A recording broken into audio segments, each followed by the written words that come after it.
재울 거면 나한테 말은 하고 재워요. 내가 왜 내 집에서 눈치를 봐야 돼요? 아이 셋 키우며 살 땐 남편이 술만 마시면 친구를 데려와 거실에서 이 차를 버려도 그냥 넘겼습니다. 애들 깰까봐, 이웃 들을까봐, 집안 망신될까봐 제 목소리부터 삼켰거든요. 그런데 그날 제 말이 끝나자 거실에 있던 사람이 조용히 일어나 제가 나갈게요 하고 문을 닫고 나갔고 남편은 미안하단 말 대신 제 얼굴을 보며 이렇게 말했습니다. 됐어. 우리 각방 쓰자. 서로 편하게. 처음엔 저도 그 말이 조용해지자는 뜻인 줄 알았습니다. 하지만 이상하게도 각방이 시작되자 집안 공기가 더 답답해졌어요. 설명할 수 없는 방식으로 제 자리가 조금씩 사라지는 느낌이었어요. 각방이 시작되면 집은 조용해질 줄 알았는데 왜 오히려 더 숨이 막혔을까요? 결국 저는 작은 캐리어 하나만 들고 집을 나왔습니다. 그리고 별거 2달 뒤 남편이 아니라 아들이 먼저 전화했습니다. 엄마, 아빠가 전화 받아달래. 그런데 왜 하필 남편이 아니라 아들이 먼저 전화했을까요? 오늘 이야기를 끝까지 들으시면 제 선택이 왜 거기까지 갔는지 알게 되실 거예요. 그리고 지금 어느 지역에서 시청하고 계신지 댓글로 남겨주세요. 여러분의 이야기도 듣고 싶습니다. 그럼 지금부터 제 이야기를 있는 그대로 들려드릴게요. 저는 김선영, 65입니다. 남편 박영수와 43해를 함께 살았어요. 아이 셋 낳아서 키우고 시부모님 모시고 집안 대소사를 다 치르면서도 큰 탈 없이 살아온 세월이었죠. 남들이 보기엔 그럭저럭 괜찮은 부부였을 겁니다. 그런데 그날 새벽 거실에서 제가 한 말 때문에 모든 게 달라졌습니다. 아니, 정확히 말하면 쌓여온 게 그날 터진 거였어요. 그날은 금요일 밤이었습니다. 남편이 회사 친구랑 술 마시고 들어온 시간이 밤 11시쯤이었어요. 현관문 열리는 소리에 깼는데 남자 목소리가 2개 들리더라고요. 거실에서 웃음소리가 났고 냉장고 여닫는 소리도 몇 번 났습니다. 1시간쯤 지났을까 조용해졌어요. 남편이 방으로 들어와서 친구 집이 멀어서 재웠어 하고 돌아눕더라고요. 새벽 5시쯤 화장실 가려고 일어났는데 거실이 이상했습니다. 탁자 위에 물컵이 하나 더 있었고 소파 쿠션이 한쪽으로 밀려나 있었어요. 담요가 바닥에 흘러내려 있었죠. 그 위에 누군가 누워 있었습니다. 남편 회사 친구였어요. 순간 숨이 막혔습니다. 아이들 키울 땐 이런 일이 한두 번이 아니었어요. 그때마다 저는 참았습니다. 애들 깰까봐, 남편 체면 깎일까봐, 집안에 말 나올까봐요. 그런데 그날은 달랐습니다. 아이들은 이미 다 장가 시집 갔고 집엔 저희 둘뿐이었거든요. 그런데 왜 제가 제 집에서 눈치를 봐야 하나 그 생각이 목까지 올라왔습니다. 화장실 갔다 나와서 부엌에 서 있었는데 가슴이 두근거리고 손끝이 차가워졌어요. 참으려고 물을 한 컵 마셨는데도 안 가라앉더라고요. 그래서 거실로 나갔습니다. 소파에 담요 덮고 자던 그 사람이 몸을 뒤척였어요. 저는 그 앞에 서서 목소리가 떨리지 않게 애쓰며 말했습니다. 재울 거면 나한테 말은 하고 재워요. 내가 왜 내 집에서 눈치를 봐야 돼요? 그 사람이 화들짝 눈을 뜨고 일어났습니다. 남편도 방에서 나왔죠. 얼굴이 굳어 있었어요. 친구분은 죄송합니다. 제가 하며 허둥지둥 신발을 찾았어요. 신발을 거꾸로 신다가 다시 벗고 방향을 바로잡아서 신었습니다. 제가 나갈게요 하고 문을 열고 나갔어요. 현관문이 닫히는 소리가 복도 끝까지 울렸습니다. 남편은 문 쪽을 보다가 천천히 고개를 돌려 저를 봤습니다. 사람 앞에서 왜 그래? 내 체면은? 저는 대답했어요. 체면보다 집이 먼저예요. 그 말이 끝나자 남편이 입술을 꾹 다물고 작은 방 쪽으로 걸어갔습니다. 문 앞에서 멈춰 서더니 돌아보지도 않고 툭 던졌어요. 됐어. 우리 각방 쓰자. 서로 편하게. 그리고 문을 닫았습니다. 각방. 그 단어가 제 머릿속에서 맴돌았어요. 처음엔 그게 뭘 의미하는지 잘 몰랐습니다. 그냥 방을 따로 쓰는 거라고 생각했죠. 조용히 살자는 뜻인 줄 알았어요. 하지만 그날 이후 집안 공기가 달라졌습니다. 남편은 작은 방 문을 닫고 나오지 않았고 저는 안방에서 혼자 잤어요. 아침에 일어나도 서로 인사를 안 했습니다. 밥상은 따로 차렸죠. 남편이 먼저 일어나서 식탁에 앉으면 저는 부엌에서 설거지만 하고 있었어요. 그리고 이상한 일이 생겼습니다. 거실 리모컨이 남편 방으로 사라졌어요. 저녁 먹고 TV를 켜려고 했는데 리모컨이 없더라고요. 남편한테 달라고 할 수가 없었습니다. 그냥 TV를 안 켰어요. 거실 소파에도 앉지 않게 됐습니다. 남편이 소파에 앉으면 저는 자연스럽게 식탁 의자로 갔어요.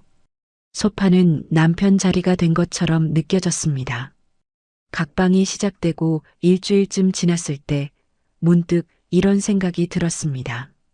각방이 만든 건 거리가 아니라 허락이었구나. 남편은 제가 더 이상 거실을 쓸 거라고 기대하지 않았어요.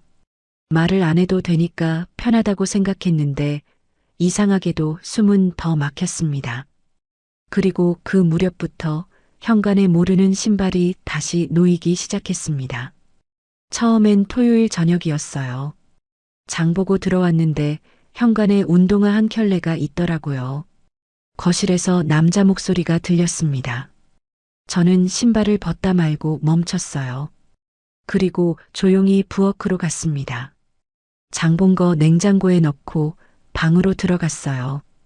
거실 쪽에서 웃음소리가 났지만 나가지 않았습니다. 각방 쓰는 사이니까 제가 신경 쓸 일이 아니었죠. 하지만 가슴은 답답했습니다. 다음 주에도 똑같은 일이 있었어요.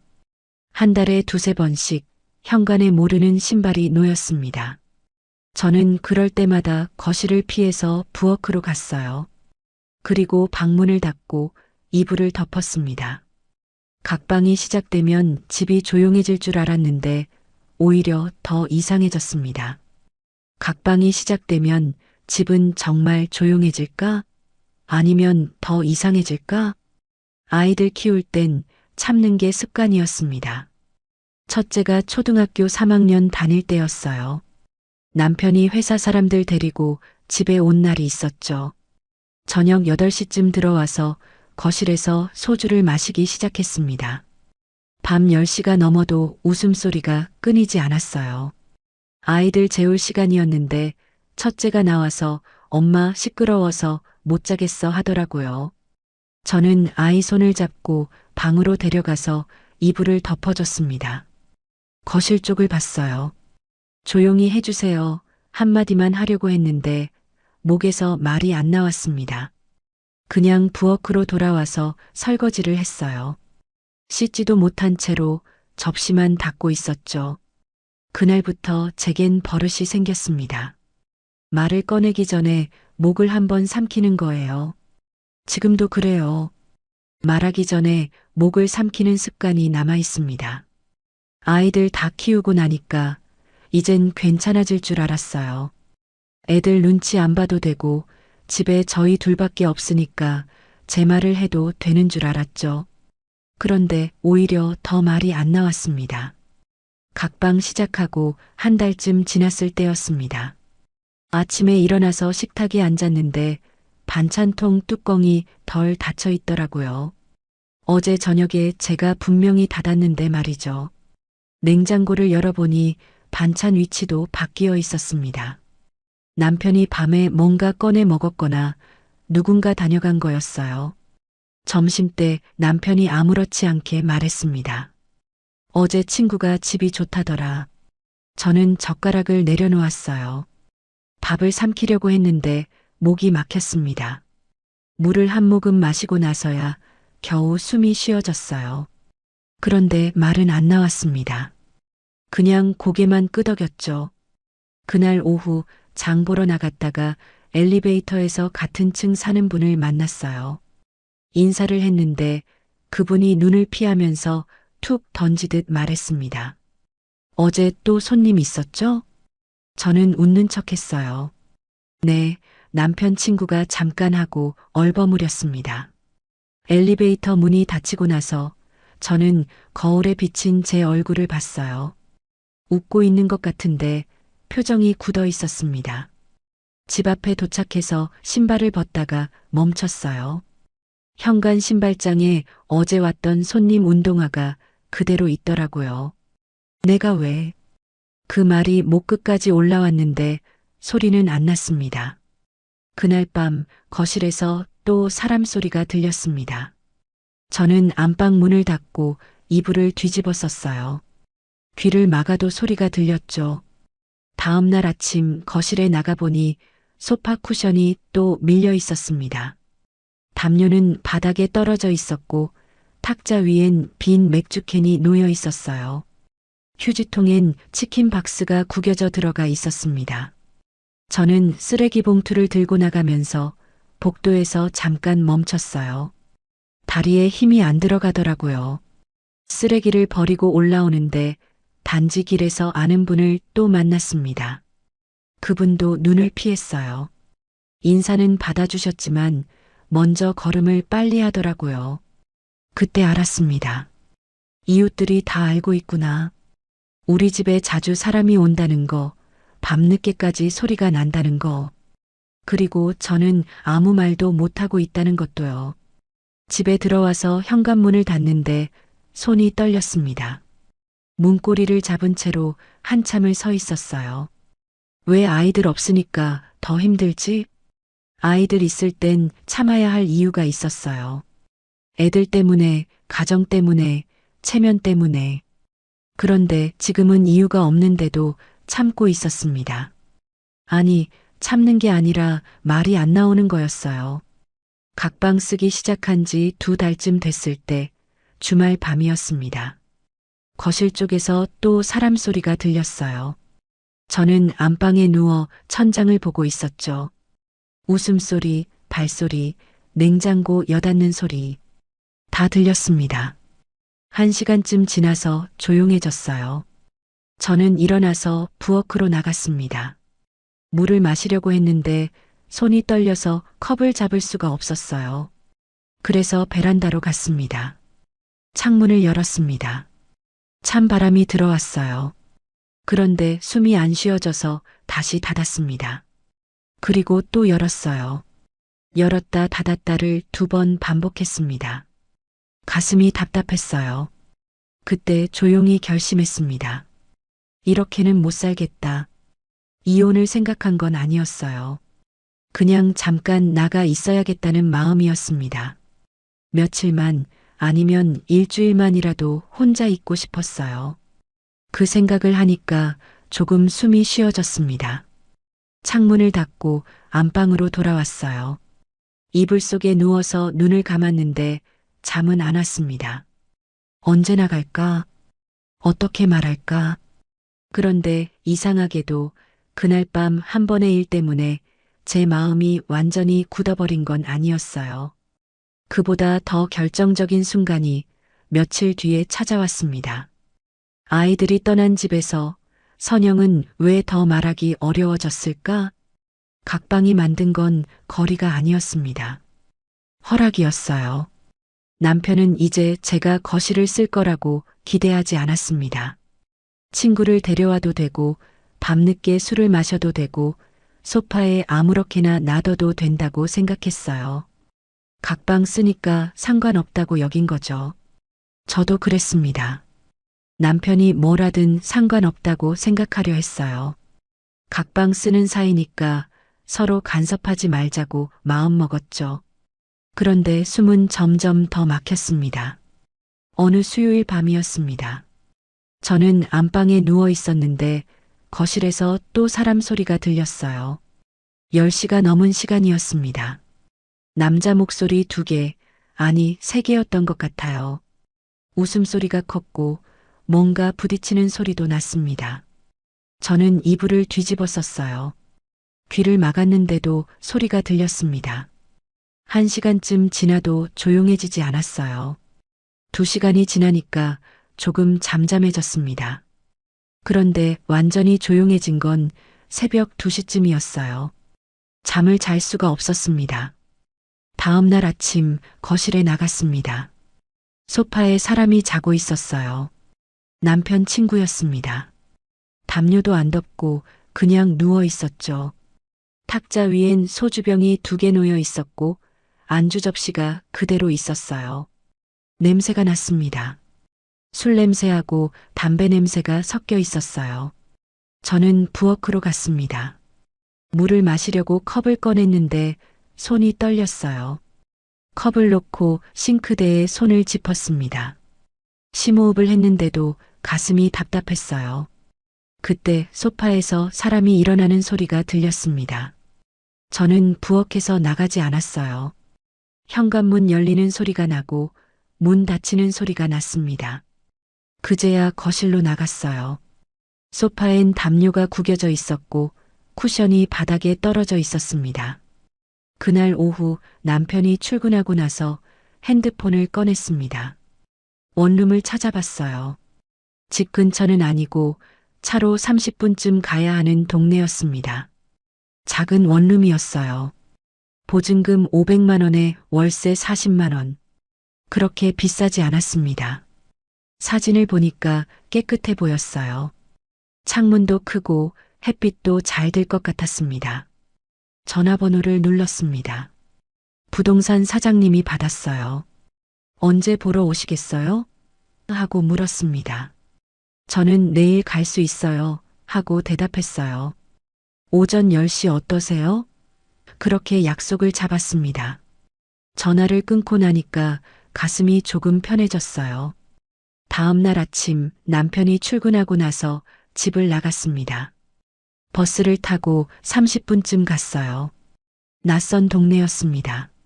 아파트가 많았고 길이 넓었어요. 사람들이 많이 걸어 다녔습니다. 부동산에 도착했어요. 사장님이 저를 데리고 원룸으로 갔습니다. 2층 건물이었는데 1층에 있었어요. 문을 열고 들어가니까 햇빛이 창문으로 들어오고 있었습니다. 방은 작았어요. 침대 놓고 작은 탁자 하나 놓으면 딱 맞을 크기였습니다. 부엌도 작았고 화장실도 작았어요. 그런데 깨끗했습니다. 창문을 열어봤어요.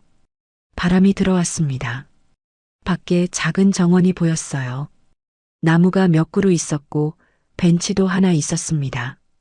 여기로 할게요. 그렇게 말하고 계약금을 냈습니다. 200만 원이었어요. 사장님이 입주는 언제 하실 거예요? 하고 물었습니다. 이번 주 안으로요 하고 대답했어요. 집으로 돌아오는 버스 안에서 창밖을 봤습니다. 하늘이 파랬어요. 구름이 천천히 지나가고 있었습니다. 버스가 멈출 때마다 사람들이 타고 내렸어요. 다들 어디론가 가고 있었습니다. 저도 어디론가 갈 수 있겠구나, 그런 생각이 들었어요. 집에 도착했습니다. 현관문을 열고 들어갔는데 거실이 조용했어요. 아무도 없었습니다. 탁자 위엔 어제 그대로 소주병이 놓여 있었고 소파엔 담요가 구겨져 있었어요. 저는 안방으로 들어가서 옷장을 열었습니다. 작은 캐리어를 꺼냈어요. 먼지가 쌓여 있었습니다. 물티슈로 닦고 바퀴를 돌려봤어요. 잘 굴러갔습니다. 옷을 몇 벌 꺼내서 캐리어에 넣었어요. 티셔츠 3장, 바지 2벌, 속옷. 많이 넣지 않았습니다. 잠깐만 있을 거니까요. 세면도구도 챙겼습니다. 칫솔, 치약, 수건. 작은 파우치에 넣었어요. 그리고 창가에 앉아서 밖을 봤습니다. 언제 나갈까? 어떻게 말할까? 그 생각을 하면서 한참을 앉아 있었어요. 그날 저녁 남편이 들어왔을 때 저는 아무 말도 하지 않았습니다. 밥상을 차리고 밥을 먹고 설거지를 했어요. 남편도 아무 말 안 했습니다. 그리고 이틀 뒤 금요일 밤에 그 일이 벌어졌습니다. 남편이 또 친구를 데려왔어요. 10시가 넘은 시간이었습니다. 이번엔 친구가 2명이었어요. 거실에서 웃음소리가 컸고 소리가 밤 12시가 넘어서까지 계속됐습니다. 저는 안방에 누워서 천장을 봤어요. 새벽 1시쯤 됐을 때 복도에서 발소리가 들렸습니다. 화장실 가는 소리였어요. 물 내리는 소리도 들렸고 다시 거실로 가는 발소리도 들렸습니다. 그리고 또 웃음소리가 났어요. 새벽 2시가 넘어서야 조용해졌습니다. 저는 눈을 감았는데 잠은 안 왔어요. 그냥 천장을 보면서 아침까지 기다렸습니다. 아침 6시쯤 일어나서 거실로 나갔어요. 소파에 사람 2명이 자고 있었습니다. 한 명은 담요를 덮고 있었고 한 명은 그냥 누워 있었어요. 탁자 위엔 소주병이 4개, 맥주캔이 6개 놓여 있었습니다. 안주 접시도 여러 개 있었고 바닥엔 휴지가 떨어져 있었어요. 저는 부엌으로 가서 물을 마셨습니다. 그리고 안방으로 돌아와서 캐리어를 꺼냈어요. 준비해둔 캐리어였습니다. 옷이 들어 있었고 세면도구도 들어 있었어요. 남편한테 말해야 한다고 생각했습니다. 그냥 나가면 안 된다고요. 하지만 어떻게 말해야 할지 몰랐어요. 그래서 간단하게만 말하기로 했습니다. 나 잠깐 나가 있을게. 그것만 하면 된다고 생각했어요. 토요일 아침 9시쯤 남편이 일어났습니다. 거실에서 소파 소리가 났고 친구들이 일어나는 소리도 들렸어요. 현관문 열리는 소리가 2번 났습니다. 친구들이 나간 거였어요.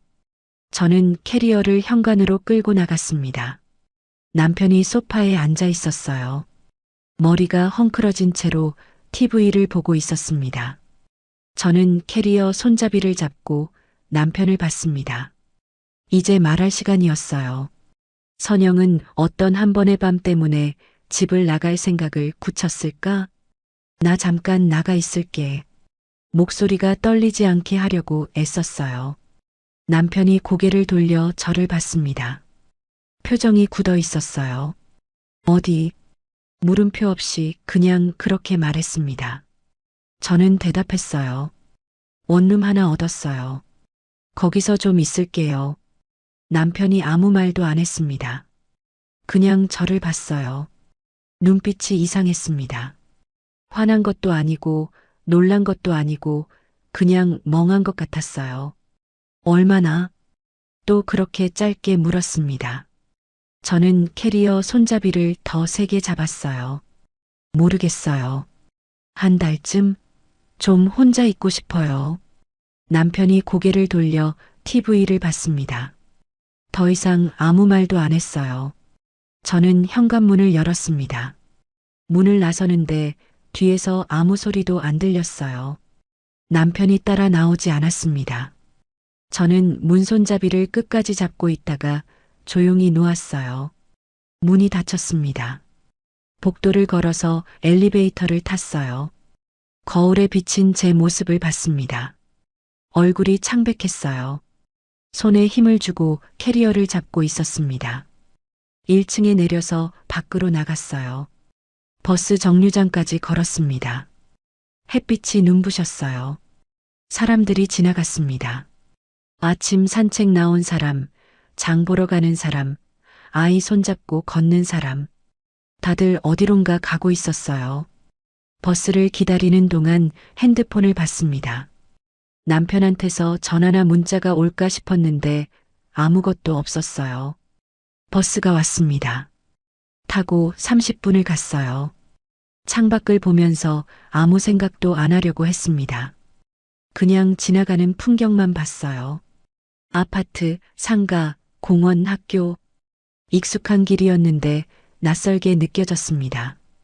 원룸이 있는 동네에 도착했어요. 열쇠를 주머니에서 꺼내서 문을 열었습니다. 방은 비어 있었어요. 햇빛이 창문으로 들어오고 있었습니다. 캐리어를 끌고 들어가서 문을 닫았어요. 조용했습니다. 너무 조용해서 귀가 멍한 것 같았어요. 제가 숨 쉬는 소리까지 들렸습니다. 창문을 열었어요. 바람이 들어왔고 밖에서 새소리가 들렸습니다. 나무 사이로 바람이 지나가는 소리도 났어요. 저는 바닥에 앉았습니다. 그리고 한참을 그냥 앉아 있었어요. 울어야 할 것 같았는데 눈물은 안 났습니다. 그냥 멍하니 창밖을 봤어요. 정원에 나무가 흔들리고 벤치에 할머니 한 분이 앉아 계셨습니다. 1시간쯤 지나서 일어났어요. 캐리어를 열고 옷을 꺼냈습니다. 옷장이 없어서 벽에 걸었어요. 티셔츠, 바지, 속옷. 많지 않았습니다. 세면도구는 화장실에 놓았어요. 칫솔, 치약, 수건. 그게 다였습니다. 그러고 나니까 점심때가 됐어요. 밥을 먹어야 하는데 식욕이 없었습니다. 그래도 뭔가 먹어야 할 것 같아서 밖에 나갔어요. 편의점에 가서 김밥 하나 샀습니다. 돌아와서 식탁에 앉아 먹었어요. 김밥을 한 입 베어 물었는데 목으로 안 넘어갔습니다. 억지로 삼켰어요. 밥만 먹고 나머지는 냉장고에 넣었습니다. 저녁 때가 됐습니다. 마트에 가서 장을 봤어요. 라면, 계란, 김치, 우유, 식빵. 많이 사지 않았습니다. 비닐봉투 하나에 다 들어갔어요. 계산하고 나오는데 옆에서 부부가 장을 보고 있었습니다. 장바구니에 이것저것 담으면서 이거 살까?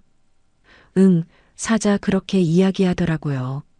저는 고개를 돌리고 밖으로 나왔습니다. 집으로 돌아와서 라면을 끓였어요. 계란을 하나 넣고 김치도 조금 넣었습니다. 냄비째로 식탁에 놓고 먹었어요. 라면을 먹는데 비닐봉투 접는 소리가 방 안에서 크게 들렸습니다. 제가 숨 쉬는 소리도 들렸어요. 젓가락 소리, 국물 마시는 소리 다 들렸습니다. 너무 조용했어요. 밥을 다 먹고 설거지를 했습니다. 냄비 하나, 젓가락 하나. 금방 끝났어요. 그리고 또 할 일이 없었습니다. TV가 없었어요. 핸드폰을 꺼내서 뉴스를 봤습니다. 그런데 집중이 안 됐어요. 그냥 창밖만 봤습니다. 밤 9시쯤 됐을 때 핸드폰이 울렸습니다. 큰애였어요. 아들이었습니다. 전화를 받았어요. 엄마, 어디야? 목소리가 급했습니다. 저는 대답했어요. 원룸 하나 얻어서 나와 있어. 왜? 무슨 일 있어? 아니, 그냥 좀 혼자 있고 싶어서. 아들이 잠깐 말이 없었어요. 그러다가 물었습니다. 아빠 알아? 응, 말하고 나왔어. 아빠가 전화했어. 엄마 나갔다고. 엄마 연락 안 되냐고. 저는 핸드폰을 봤어요. 남편한테서 온 전화가 3통 있었습니다. 놓친 전화였어요. 제가 창밖 보느라 못 본 것 같았습니다. 엄마, 괜찮아? 아들이 조심스럽게 물었어요. 저는 대답했습니다. 응, 괜찮아. 걱정하지 마. 잠깐만 있다 들어갈 거야. 주소 보내. 내가 한번 갈게. 아니야, 괜찮아. 그냥 좀 쉬고 싶어서 그래. 아들이 한숨을 쉬는 소리가 들렸어요. 그리고 말했습니다. 알았어. 근데 뭐 필요한 거 있으면 연락해. 알았지? 그래, 고마워. 전화를 끊었습니다. 그날 밤 잠이 안 왔습니다. 원룸은 밝고 조용했어요. 너무 조용했습니다. 집에 있을 땐 거실 소리, 남편 코 고는 소리, 이웃 소리, 뭔가 항상 들렸거든요. 그런데 여긴 아무 소리도 안 났어요. 그게 더 이상했습니다. 일주일이 지났습니다. 아침에 일어나면 커피를 타서 마셨어요. 창문을 열고 밖을 봤습니다. 사람들이 출근하는 모습이 보였어요. 점심은 간단하게 먹었습니다. 라면이나 김밥이나 편의점 도시락. 혼자 먹으니까 뭘 해먹을 기운이 안 났어요. 저녁도 마찬가지였습니다. 밥을 먹다가 젓가락을 멈추고 국만 떠먹을 때가 많았어요. 아이들 키울 때도 이렇게는 안 외로웠는데 그런 생각이 스쳤습니다. 아이들 키울 땐 바빴거든요. 할 일이 많았어요. 그런데 지금은 할 일이 없었습니다. 한 달이 지났습니다. 큰애가 한번 찾아왔어요. 과일하고 반찬을 들고 왔습니다. 문을 열고 들어와서 방을 둘러봤어요. 여기서 혼자 지내? 응, 좁네. 혼자 있기엔 괜찮아. 아들이 과일을 냉장고에 넣으면서 물었습니다. 아빠는? 모르겠어. 연락 안 했어. 엄마, 언제까지 이렇게 있을 거야? 저는 대답하지 못했어요. 언제까지인지 저도 몰랐거든요. 그냥 어깨를 으쓱했습니다. 아들이 한숨을 쉬고 갔어요. 그 무렵 남편 집에서 이상한 일이 벌어지기 시작했습니다. 둘째한테 전화가 왔어요. 저녁 8시쯤이었습니다. 엄마 아빠 집에 민원 들어왔대. 민원? 응. 아래층에서 항의했대. 밤에 시끄럽다고. 문 쾅쾅 닫는다고. 가슴이 철렁했습니다. 관리사무소에서 전화 왔대. 아빠가 사과하러 내려갔다는데 저는 할 말이 없었어요.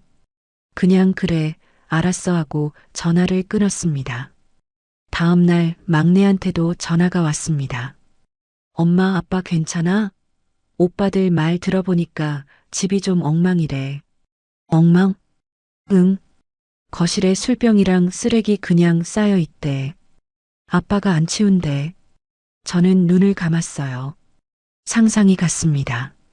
엄마가 들어가야 하는 거 아니야? 막내가 조심스럽게 물었습니다. 저는 대답했어요. 아직은 좀 더 있고 싶어. 알았어. 근데 너무 오래 있지는 마. 전화를 끊고 나니까 마음이 복잡했습니다. 제가 없으니까 집이 무너지고 있었어요. 그런데 이상하게도 돌아가고 싶지는 않았습니다. 2달째가 됐을 때 큰애한테 또 전화가 왔어요. 엄마 아빠가 이상해. 목소리가 떨려. 떨려? 응. 전화했는데 뭔가 겁먹은 것처럼 말해. 집이 무섭다고 그러더라. 저는 핸드폰을 귀에서 떼고 한참을 멍하니 있었어요. 집이 무섭다. 남편이 그런 말을 했다니. 엄마 아빠한테 전화 좀 해봐. 제발. 큰애가 간절하게 말했습니다. 저는 알았어 하고 전화를 끊었어요. 그리고 핸드폰을 내려다봤습니다. 남편한테 전화를 걸어야 하나. 2달 동안 한 번도 통화 안 했는데 지금 전화하면 뭐라고 해야 하나? 창밖을 봤습니다. 해가 지고 있었어요. 하늘이 주황빛으로 물들어 있었습니다. 영수는 왜 그때부터 선영에게 전화하지 못했을까? 그때 핸드폰이 울렸습니다. 큰애였어요. 다시 전화한 거였습니다. 전화를 받았어요. 엄마. 목소리가 조금 급했습니다. 응. 아빠가 엄마한테 전화 받아달래. 저는 핸드폰을 꽉 쥐었어요. 가슴이 두근거렸습니다. 왜 아빠가 직접 안 해? 물어보고 나서 이상했어요. 남편이 왜 직접 전화를 안 하고 아들을 통해서 하는 걸까? 아들이 잠깐 망설이는 소리가 들렸습니다. 숨 쉬는 소리만 들렸어요. 아빠가 자기가 먼저 하면 말이 안 나온대. 엄마가 화낼까봐. 그 말을 듣는 순간 뭔가 이해가 됐습니다. 남편도 저처럼 말이 안 나오는 거였어요. 2달 동안 혼자 지내면서 제가 왜 나갔는지 알았을 거예요. 그런데 직접 전화할 용기가 안 났던 거죠. 체면 때문에요. 무너진 걸 들킬까 봐요. 그래서 아들을 세운 겁니다. 완충으로요. 엄마, 전화 받아줘. 아빠 진짜 이상해. 아들이 간절하게 말했어요. 저는 한숨을 쉬고 대답했습니다. 알았어. 바꿔줘. 고마워, 엄마. 전화기 건네는 소리가 들렸어요. 뭔가 속삭이는 소리도 들렸습니다.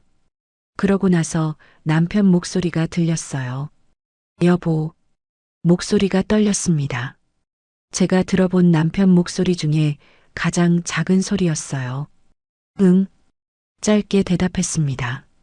남편이 숨을 길게 내쉬는 소리가 들렸어요. 나. 말이 끊겼습니다. 한참을 그러더니 다시 말했어요. 나. 집이 무서워. 그 말을 듣는 순간 가슴이 철렁했습니다. 남편이 무섭다고 말한 적이 없었거든요. 40세 동안 한 번도요. 남편은 항상 괜찮다고, 문제없다고 그렇게 말하던 사람이었어요. 무슨 일 있어? 물었습니다. 남편이 또 한숨을 길게 쉬었어요. 민원이 또 들어왔어. 또? 응. 이번 주에만 2번. 아래층에서, 옆집에서.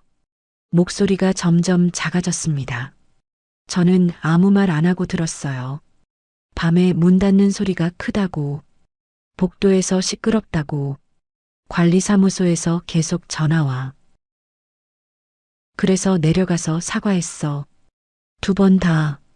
아래층 집 초인종 눌러서 직접 사과했어. 남편이 말을 이었습니다. 그런데 친구들이 알았어. 누가 말했나 봐. 또 민원 났냐? 그렇게 물어. 웃으면서. 목소리에 힘이 없었어요. 그리고 말이 또 끊겼습니다. 울먹이는 것 같았어요. 형수 없으니까 집이 호텔이네. 그렇게 말하는 놈도 있었어. 웃으면서. 농담처럼. 저는 눈을 감았습니다. 상상이 갔어요. 지난주에는 친구 하나가 와서 냉장고 막 뒤적였어.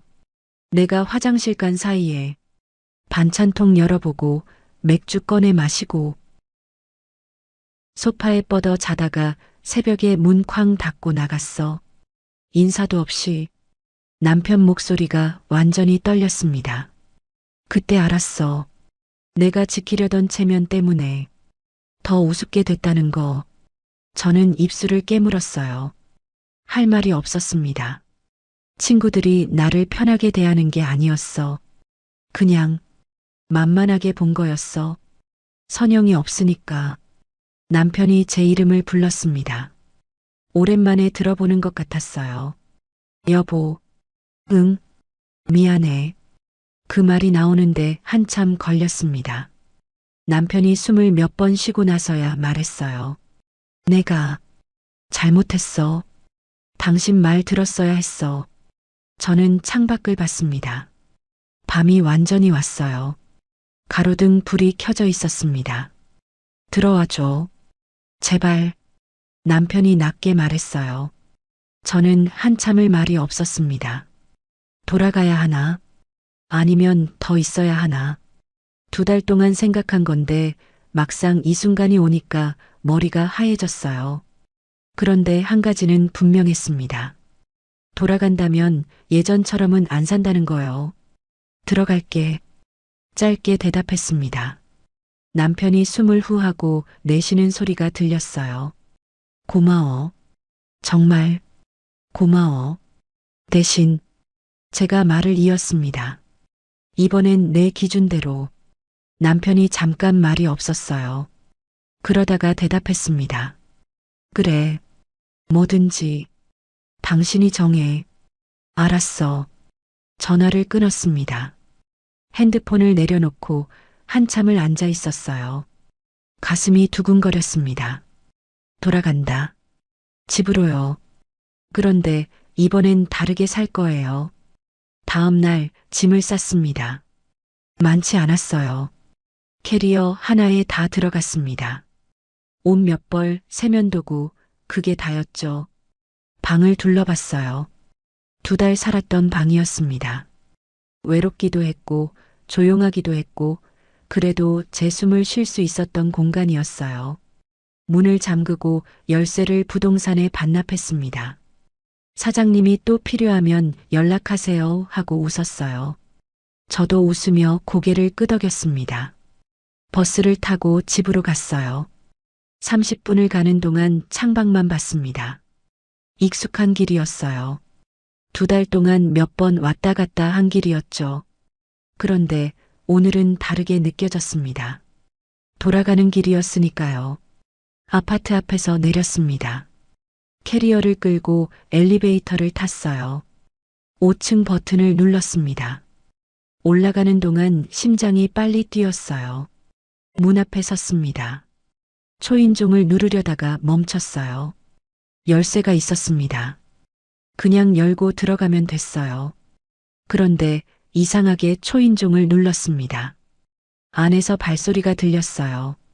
남편이 문을 열었습니다. 머리가 헝클어져 있었고 얼굴이 수척했어요. 2달 사이에 많이 늙은 것 같았습니다. 남편이 저를 보더니 눈이 빨개졌어요. 왔어.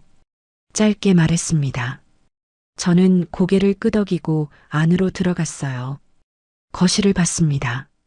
생각보다 깨끗했어요. 탁자 위엔 아무것도 없었고 소파도 정리돼 있었습니다. 쿠션도 제자리에 있었어요. 남편이 치운 것 같았습니다. 어제 다 치웠어. 남편이 뒤에서 말했어요. 저는 캐리어를 현관에 두고 안으로 들어갔습니다. 부엌도 깨끗했어요. 설거지가 다 돼 있었고 싱크대도 닦여 있었습니다. 냉장고를 열어봤어요. 반찬통들이 제자리에 있었습니다. 반찬은 큰애가 갖다 줬어. 남편이 조심스럽게 말했어요. 저는 냉장고를 닫았습니다. 안방으로 갔어요. 침대가 정리돼 있었고 이불도 개켜져 있었습니다. 창문이 열려 있어서 바람이 들어왔어요. 남편이 문 앞에 서 있었습니다. 저를 보고 있었어요. 당신이 정한 대로 할게. 남편이 말했습니다. 저는 고개를 끄덕였어요. 내일 이야기하자. 그래. 남편이 물러났습니다. 저는 캐리어를 가져와서 짐을 풀었어요. 옷을 옷장에 넣고 세면도구를 화장실에 놓았습니다. 그날 밤 각자 방에서 잤습니다. 아직 같은 방을 쓸 준비가 안 됐거든요. 남편도 그걸 아는 것 같았어요. 아무 말 없이 작은 방으로 들어갔습니다. 저는 안방에 누워서 천장을 봤어요.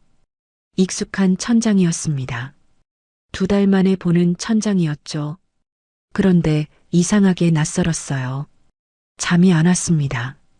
한참을 뒤척이다가 일어나서 부엌으로 갔어요. 물을 마시고 창밖을 봤습니다. 아파트 불빛이 보였어요. 돌아왔구나. 그런 생각이 들었습니다. 그리고 내일부터는 다르게 살아야겠다고 다짐했어요. 선영의 기준은 무엇이고 영수는 진짜 지킬 수 있을까? 다음 날 아침 일찍 일어났습니다. 남편보다 먼저 일어나서 부엌으로 갔어요. 서랍을 열어서 메모지를 꺼냈습니다. 노란색 메모지였어요. 펜을 들고 한참을 생각했습니다. 뭐라고 써야 하나? 길게 쓰고 싶지 않았어요. 짧고 분명하게 당연한 것만 쓰기로 했습니다. 첫 번째 줄을 썼어요. 사람 부르기 전 미리 말하기. 2번째 줄을 썼습니다. 밤 10시 이후 들이지 않기. 3번째 줄이었어요. 거실은 거실, 자는 건 방에서. 4번째 줄을 썼습니다. 잠깐으로 넘기지 않기. 그게 다였어요. 4줄이었습니다. 많이 쓰지 않았어요. 당연한 것만 썼죠. 메모지를 냉장고에 붙였습니다. 자석으로 꾹 눌러서요. 한 번 더 확인했어요. 글씨가 또렷하게 보였습니다. 그때 남편이 나왔어요. 머리를 감은 것 같았습니다. 물기가 남아 있었어요. 남편이 냉장고를 보더니 메모지를 읽었습니다. 한참을 읽고 있었어요. 저는 식탁에 앉아서 남편을 봤습니다. 남편이 고개를 끄덕였어요. 알겠어. 짧게 말했습니다. 저는 아무 대답 안 했어요. 그냥 고개만 끄덕였습니다. 남편이 다시 메모지를 봤어요. 이거 지킬게. 응. 정말로. 남편이 저를 봤습니다. 눈빛이 진지했어요. 저는 고개를 끄덕였습니다. 아침을 먹었어요. 남편이 식탁에 앉고 저는 밥을 차렸습니다. 국밥, 김치, 반찬. 간단하게 차렸어요. 밥을 먹는 동안 말이 없었습니다. 젓가락 소리만 들렸어요. 그런데 이상하게 어색하진 않았습니다. 그냥 조용했어요. 남편이 먼저 밥을 다 먹었습니다. 그릇을 들고 일어나서 싱크대로 갔어요. 직접 설거지를 했습니다. 저는 밥을 마저 먹으면서 남편 뒷모습을 봤어요. 설거지를 끝내고 남편이 거실로 갔습니다. 소파에 앉지 않고 쿠션을 정리했어요. 담요를 개서 소파 위에 올려놓았습니다. 리모컨을 탁자 위에 내려놓았어요. 저는 설거지를 하면서 거실을 봤습니다. 남편이 탁자를 닦고 있었어요. 행주로 1번, 2번, 구석구석 닦았습니다.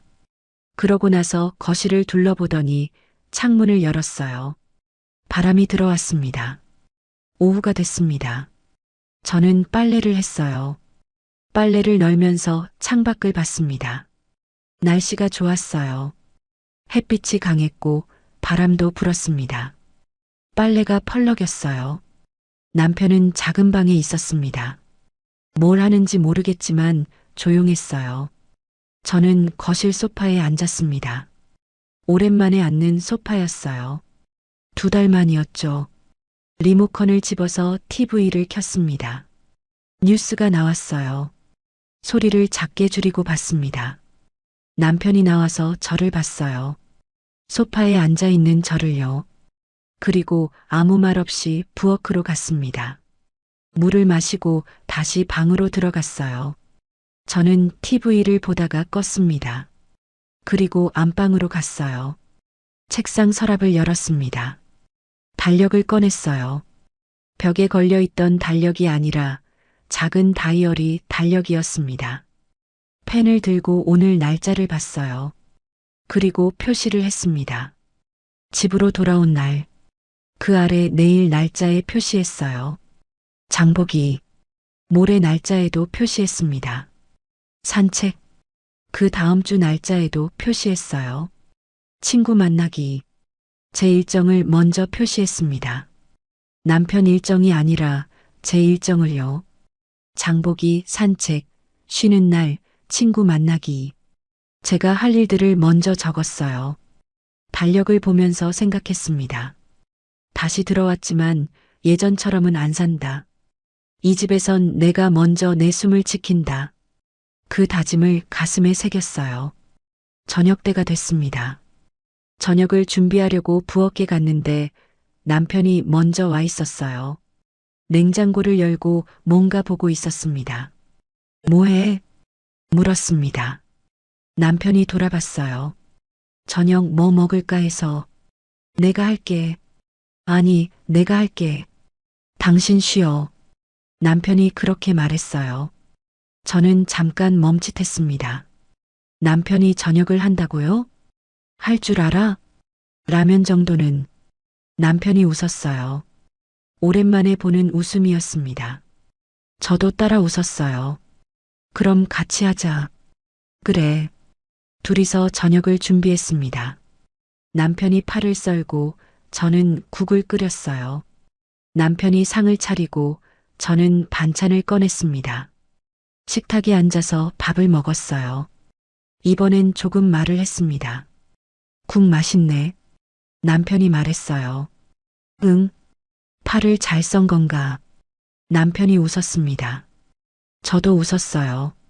그래, 당신 덕분이야. 그렇게 농담을 주고받았습니다. 이상하게 어색하지 않았어요. 오히려 편했습니다. 저녁을 다 먹고 설거지를 했어요. 남편이 그릇을 닦고 저는 물기를 닦았습니다. 둘이서 하니까 금방 끝났어요. 거실로 나왔습니다. 남편이 소파에 앉고 저도 소파에 앉았어요. 남편이 리모컨을 저한테 건넸습니다. 당신이 켜. 괜찮아. 같이 보자. TV를 켰어요. 예능 프로그램이 나왔습니다. 둘이서 봤어요. 남편이 웃고 저도 웃었습니다. 1시간쯤 보다가 남편이 일어났어요. 나 먼저 들어갈게. 그래. 남편이 작은 방으로 들어갔습니다. 저는 TV를 끄고 안방으로 갔어요. 이불 속에 누워서 천장을 봤습니다. 오늘 하루가 지나갔어요. 집으로 돌아온 첫날이었습니다. 생각보다 괜찮았어요. 남편이 노력하는 게 보였고 저도 조금씩 마음을 열었습니다. 아직 완전히 예전으로 돌아간 건 아니지만 조금씩 나아지는 것 같았어요. 눈을 감았습니다. 잠이 왔어요. 오랜만에 편하게 잠드는 것 같았습니다. 일주일이 지났습니다. 남편은 메모지에 쓴 대로 지켰어요. 친구를 부르지 않았고 밤 10시 이후엔 조용했습니다. 거실에서 자는 일도 없었어요. 저도 달력에 쓴 대로 제 일정을 지켰습니다. 장을 보고 산책을 하고 친구를 만났어요. 남편 눈치를 보지 않았습니다. 어느 토요일 저녁이었습니다. 남편 핸드폰이 울렸어요. 친구한테서 온 전화였습니다. 남편이 전화를 받았어요. 응. 아, 오늘? 미안, 오늘은 안 돼. 남편이 그렇게 말했습니다. 저는 부엌에서 설거지를 하면서 들었어요. 집에 일 있어서. 다음에 보자. 응, 밖에서. 전화를 끊는 소리가 들렸습니다. 저는 설거지를 마저 했어요. 남편이 부엌으로 왔습니다. 친구가 오자고 했는데 거절했어. 응, 들었어. 앞으로도 집엔 안 부를게. 밖에서 만날게. 남편이 조심스럽게 말했어요. 저는 고개를 끄덕였습니다. 고마워. 아니, 당연한 거지. 남편이 웃었어요. 저도 웃었습니다. 그날 밤 저는 달력을 다시 봤어요. 앞으로 한 달 일정이 적혀 있었습니다. 제 일정이요. 그리고 한 가지 더 표시했습니다. 다음 주 토요일에요. 남편이랑 영화 보기. 작게 적었어요. 남편한테 물어보지 않고 먼저 적었습니다. 내일 물어볼 생각이었어요. 창밖을 봤습니다. 달이 떠 있었어요. 밝은 달이었습니다. 이 집에서 다시 시작하는 거예요. 예전처럼은 아니지만 새롭게요. 제가 먼저 제 자리를 지키면서요. 숨을 깊게 들이마셨습니다. 공기가 폐 안으로 들어왔어요. 막히지 않았습니다. 창문을 열었어요. 바람이 들어왔습니다. 시원한 바람이었어요. 43해를 살았지만 지금부터가 진짜 시작인 것 같았습니다. 제 목소리를 내면서 사는 삶이요. 한 달이 더 지났습니다. 남편은 약속을 잘 지켰어요. 친구를 집에 부르지 않았고 밤엔 조용했습니다. 거실도 함께 썼고 설거지도 같이 했어요. 저도 제 일정대로 살았습니다. 혼자 나가고 싶을 땐 나갔고 쉬고 싶을 땐 쉬었어요. 남편한테 허락받지 않았습니다. 그냥 말만 하고 나갔어요.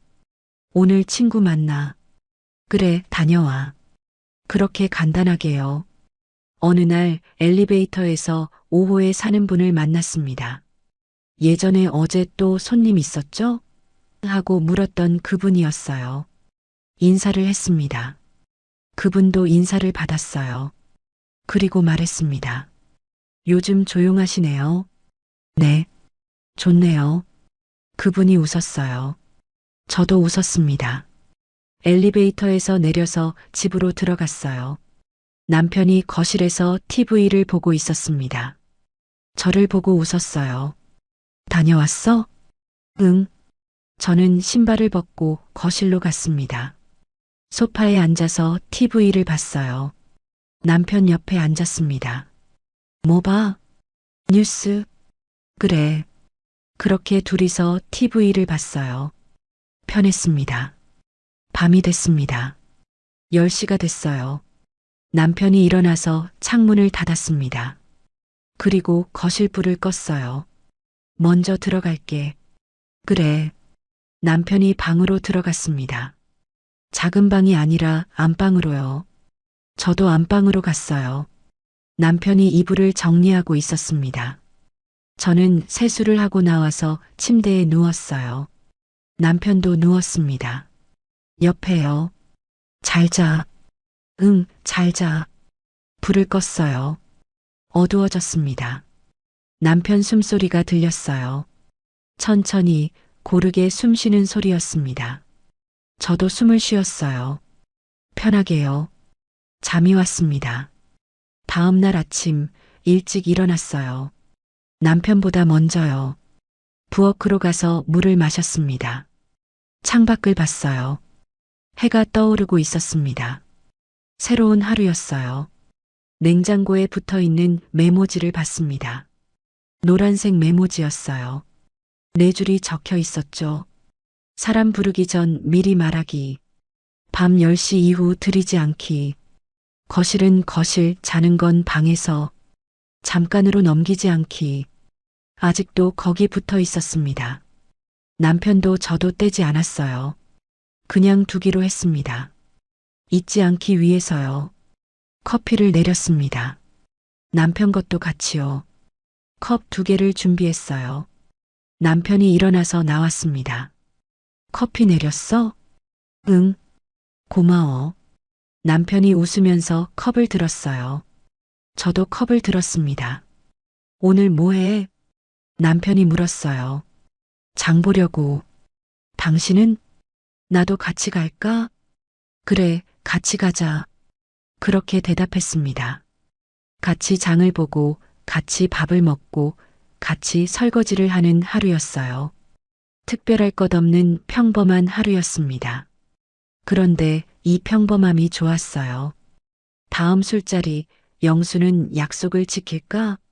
그날이 진짜 첫 시험이다. 오늘 이야기 끝까지 들어주셔서 고맙습니다. 구독해 두시면 다음 사연도 과장 없이 있는 그대로 더 친절하게 들려드릴게요. 끝까지 보신 분들은 지금 화면 왼쪽 재생 목록부터 눌러서 같은 흐름의 사연들을 이어서 보세요. 그리고 오른쪽 추천 영상은 이 지옥이 시작된 첫 단추가 더 선명하게 나옵니다. 지금 바로 하나만 눌러주시면 그대로 이어집니다.